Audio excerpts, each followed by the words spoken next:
Happy Yule, everyone! A couple of years ago, I started a tradition of making a horsemeat meal for the dinner of the 21st of December.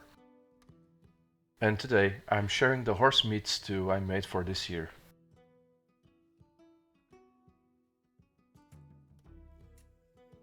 It starts with this, a beautiful 2 kilo piece of vasia, cut from the loin section of the animal. Horsemeat consumption was banned in Europe by Pope Gregory III in the 8th century, due to its association with non-Roman pagan rituals. But since the separation from church and state, and with the influence of some starvation events, horsemeat has become legal in most European countries. I'm not gonna use the whole piece on the stew, so I'll just cut it in half and save one for another meal. Horses are often associated with the god Odin, hence their significance in some pagan rituals, particularly Yule. Also, horses were very valuable animals, so if you could sacrifice one, it meant you were a wealthy family. To prepare the meat for the stew, I just cut it in large cubes.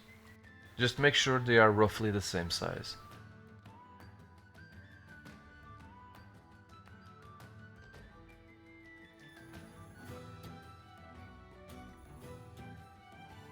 At this stage, I just seasoned the meat with a generous amount of rock salt.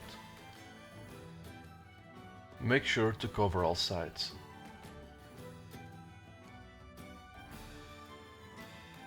Then transfer it to a bowl and let it rest overnight in the fridge.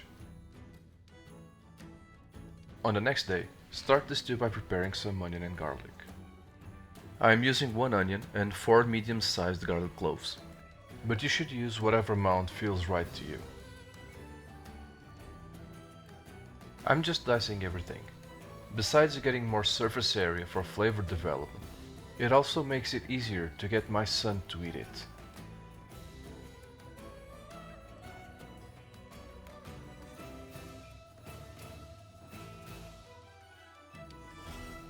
And yes, I'm one of those people who crushes the garlic before peeling it.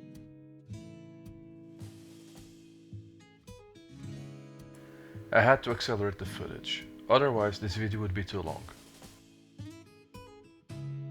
We're almost at the 3-minute mark, and I haven't even started cooking anything.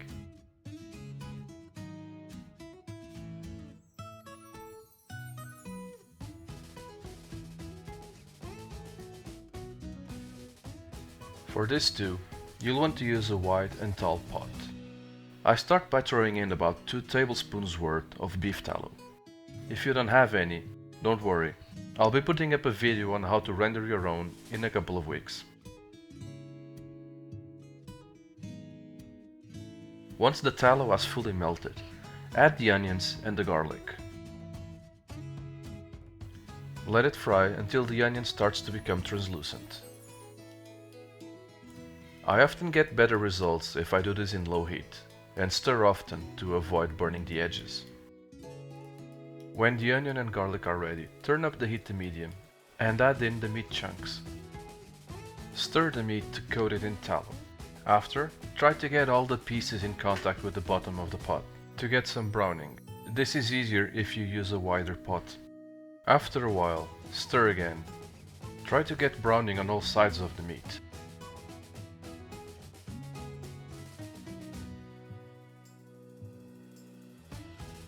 After browning, I am deglazing with a quadruple beer brewed by the folks at Flor de Lúpulo, a craft beer bar we often go to. A link to their Facebook is on the video description. The fruity and caramel flavor will work wonderfully with the horsemeat.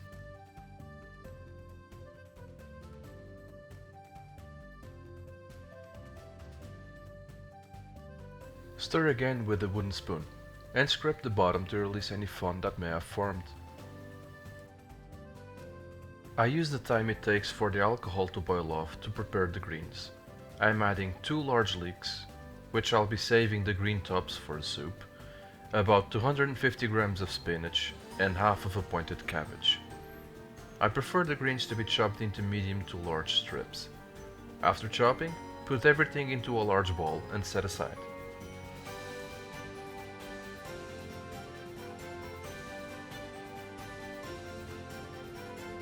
After an hour, all the alcohol should have boiled off, and the liquid has reduced considerably. Stir again to make sure nothing is sticking to the bottom. Then, add 200 ml of fresh cream. After, add enough full-fat cow's milk to completely cover the meat. I had to open another package because the previous one didn't have enough milk to cover everything. Stir everything again and cover. At this stage, I lower the heat to the minimum. This will be simmering for at least an hour and a half before I add the greens. Check the stew once in a while. Make sure nothing is sticking. And if a lot of liquid has evaporated, just add some water. I actually had to add water 2 times before it was ready.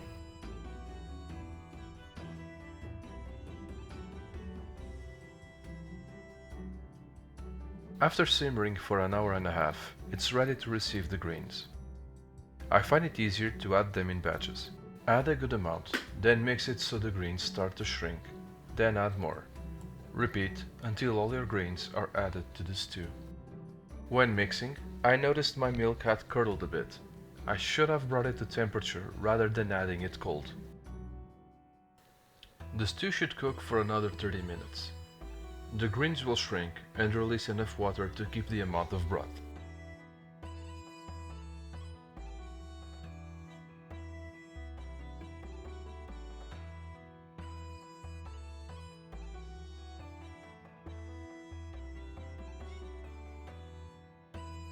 In the meantime, I wash and cut some mushrooms. I'm using white mushrooms for this recipe because I couldn't find any other kind. I would rather have used wild mushrooms. I cut the mushrooms in bite-sized cubes. Then just add them to the pot and mix well.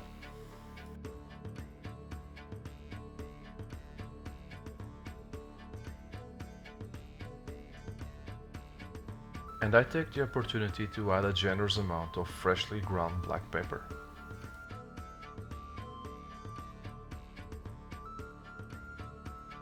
After stirring, cover the pot and let it simmer long enough for the mushrooms to cook. Around 10 minutes should suffice. Grab a handful of fresh coriander and parsley and chop thinly. Add the fresh herbs. I also added some leaves of dried sage.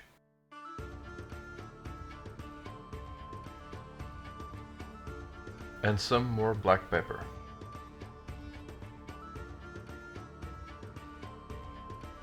Stir everything and test for taste.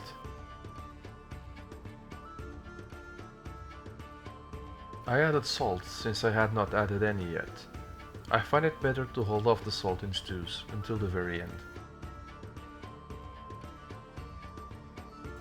After cooking for 2 more minutes, I turn off the heat. It's ready to serve now.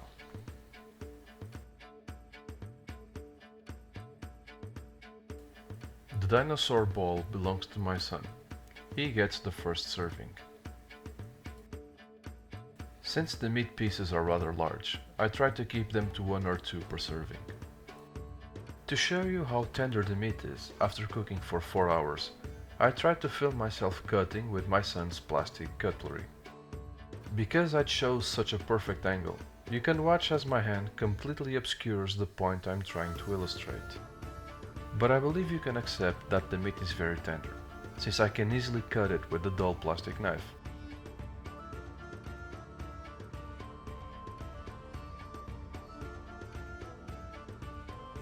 Finally, with my hand out of the way, you can see that the meat was cut into tiny pieces.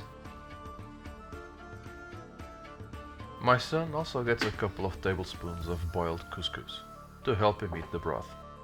If you enjoy this type of video, please like, subscribe and leave a comment. And since it's a Yule feast, we have to take out the drinking horns to toast. Have a merry Yuletide, everyone.